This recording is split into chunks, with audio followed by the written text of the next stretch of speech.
Hello అండి, welcome back. ఈరోజు recipe వచ్చేసి రవ్వ లడ్డు.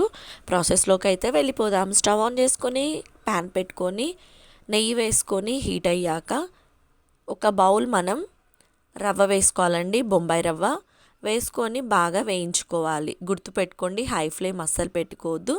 లో ఫ్లేమ్లో పెట్టుకొని చక్కని రంగు వచ్చే వరకు మనం వేయించుకోవాలి. వేయించుకున్న తర్వాత ఇందులో హాఫ్ బౌల్ కొబ్బరి తురుము కూడా వేసుకోవాలండి. వేసుకొని పచ్చివాసన పోయే వరకు వేయించుకోవాలి.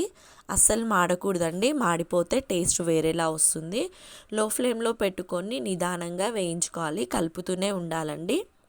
కాస్త గోల్డెన్ బ్రౌన్ కలర్లోకి రవ్వ మారంగానే అందులో వేయించుకున్న కిస్మిస్ కూడా వేసుకొని మళ్ళీ కలుపుకోవాలండి.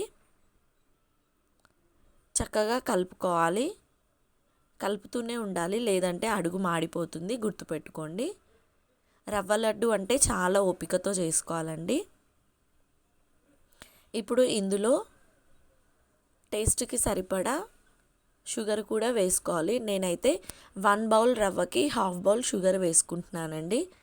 వేసుకొని బాగా కలుపుకున్నాక ఇందులోనే మనం సరిపడా మిల్క్ కూడా వేసుకోవాలి. మరీ ఎక్కువగా వేసుకోకండి. ఒక చిన్న గ్లాస్ మిల్క్ వేసుకొని మళ్ళీ ఒకసారి కలుపుకోండి. పచ్చిపాలు కాదండి, కాచి చల్లార్చిన పాలు వేసుకొని మంచిగా కలుపుకోవాలి. పాలు కూడా మంచిగా రవ్వకి పట్టే వరకు కలుపుకోవాలండి. కలుపుకున్నాక కొంచెం సేపు మనం చల్లార్చుకోవాలి.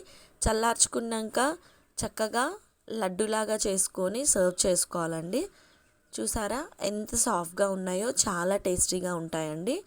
రౌండ్గా ఇలా చేసుకొని మనం సర్వింగ్ బౌల్లో సర్వ్ చేసుకోవాలి. చాలా టేస్టీగా ఉండే రవ్వ లడ్డు అయితే రెడీ అయిపోయింది. సింపుల్ అండ్ ఈజీ ప్రాసెస్ అండి, ఇన్స్టాంట్గా ప్రిపేర్ చేసుకోవచ్చు.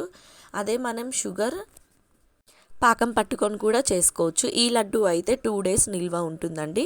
పిల్లలకి మనం అప్పటికప్పుడు ఫ్రెష్గా చేసి పెట్టుకుంటే చాలా బాగుంటుంది. ఈ రెసిపీ అయితే నచ్చినట్టయితే లైక్ చేయండి, షేర్ చేయండి అండ్ సబ్స్క్రైబ్ కూడా చేసుకోండి. Thank you for watching my video.